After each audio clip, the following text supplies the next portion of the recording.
ನಮಸ್ಕಾರ ಎಲ್ಲರಿಗೂ. ಇವತ್ತು ನಾವು ಕೆಮಿಕಲ್ ಈಕ್ವೇಷನ್ಸ್ ಮತ್ತೆ ರಿಯಾಕ್ಷನ್ಸ್ ಮೇಲೆ ಇರುವಂತ ಇಂಪಾರ್ಟೆಂಟ್ ಕ್ವಶನ್ಸ್ ಅನ್ನ ನೋಡೋಣ. First question is write the balanced chemical equations for the following reaction ಅನ್ನ ಕೊಟ್ಟಿದ್ದಾರೆ.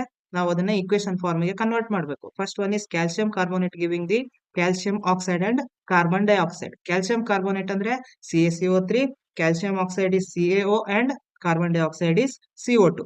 ಆಲ್ರೆಡಿ ಬ್ಯಾಲೆನ್ಸ್ ಆಗಿದೆ. Next one is hydrogen plus chlorine giving the hydrogen chloride.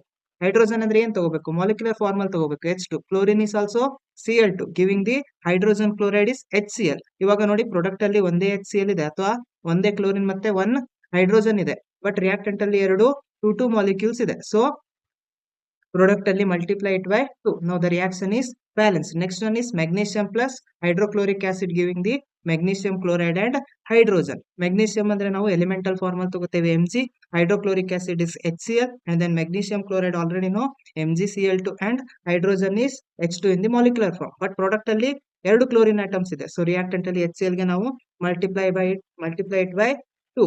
2 ಅನ್ನ ಮಲ್ಟಿಪ್ಲೈ ಮಾಡಿದ್ರೆ ನಮಗೆ ರಿಯಾಕ್ಷನ್ ಬ್ಯಾಲೆನ್ಸ್ ಆಗುತ್ತೆ. Next question, magnesium ribbon burns with the dazzling white flame in the air and changes into magnesium oxide. Mention the type of the reaction ಅಂತ ಕೇಳಿದ್ದಾರೆ. ಈಗ ನಾವು magnesium ribbon ಅನ್ನ ತಗೊಂಡ್ರೆ ಡಾಸ್ಲಿಂಗ್ ವೈಟ್ ಫ್ಲೇಮ್ ಅನ್ನ ಕೊಡುತ್ತೆ ಬರ್ನ್ ಮಾಡಿದಾಗ ಅಂತ ಗೊತ್ತು. ಯಾವಾಗ? ಏರ್ ಅಲ್ಲಿ ರಿಯಾಕ್ಟ್ ಆದಾಗ. ಏರ್ ಅಲ್ಲಿ ಏನಿರುತ್ತೆ? ಆಕ್ಸಿಜನ್. ಸೊ ಮೆಗ್ನೀಷಿಯಂ ಯಾವ್ದ್ರ ಜೊತೆ ರಿಯಾಕ್ಟ್ ಆಗುತ್ತೆ? ಆಕ್ಸಿಜನ್ ಜೊತೆ ರಿಯಾಕ್ಟ್ ಆಗುತ್ತೆ. ಆಕ್ಸಿಜನ್ ಜೊತೆ ರಿಯಾಕ್ಟ್ ಆಗಿ ಮೆಗ್ನೀಷಿಯಂ ಆಕ್ಸೈಡ್ ಅನ್ನ ಫಾರ್ಮ್ ಮಾಡುತ್ತೆ. ಇಲ್ಲಿ ಏನಾಗಿದೆ? ಎರಡು ಕಂಬೈನ್ ಆಗಿದೆ, ಮೆಗ್ನೀಷಿಯಂ ಮತ್ತೆ oxygen. So it's a combination reaction. Next one is list out the observation that help us to determine that a chemical reaction has been taken place. ನಾವು ಒಂದು reaction ಅನ್ನ ತಗೊಂಡಿರೋದು ಪ್ರಾಡಕ್ಟ್ ಫಾರ್ಮ್ ಆಗಿದೆ ಅಲ್ವಾ, reaction ಆಗಿದೆ ಇಲ್ವಾ ಅಂತ ಹೆಂಗೆ ಗೊತ್ತಾಗುತ್ತೆ ಅಂತ ಕೇಳ್ತಾ ಇದ್ದಾರೆ. So first one is change in the colour change ಆಗ್ಬೋದು. Colourless to pale pink, green ಇದ್ದಿದ್ದು ಬ್ಲೂ, ಈ ತರ ಏನಾದ್ರು ಕಲರ್ ಚೇಂಜ್ ಆಯ್ತು ಅಂದ್ರೆ ನಾವು ರಿಯಾಕ್ಷನ್ ಆಗಿದೆ ಅಂತ ಹೇಳ್ಬೋದು. Next evolution of gas evolve ಆಗೋದು ಮಿಕ್ಸ್ ಮಾಡಿದಾಗ.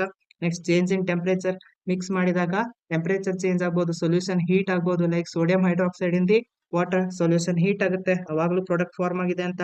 Next change in the state change ಆಗ್ಬೋದು.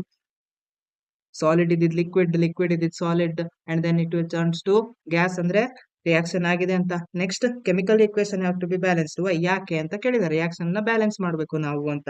ನಮಗೊಂದು ಲಾ ಗೊತ್ತಿದೆ. According to law of conservation of mass, the number of atoms of each elements remains the same before and after the chemical reaction. ನಾವು ಯಾವ್ದಾದ್ರು reaction ಮಾಡ್ಬೇಕಾದ್ರೆ ಏನಾಗಬಾರ್ದು? Reactant ಇಂದ product side ಹೋಗ್ಬೇಕಾದ್ರೆ atoms ಕಡಿಮೆ ಅಥವಾ ಜಾಸ್ತಿ ಆಗಬಾರ್ದು. ಎರಡು ಕಡೆ ಸೇಮ್ ಇರಬೇಕು, ರಿಯಾಕ್ಟೆಂಟ್ ಸೈಡ್ ಅಲ್ಲಿ ಪ್ರಾಡಕ್ಟ್ ಸೈಡ್ ಅಲ್ಲಿ. LHS equals to RHS. That's why we are balancing the chemical equations. For the next part, visit my YouTube channel. Thank you.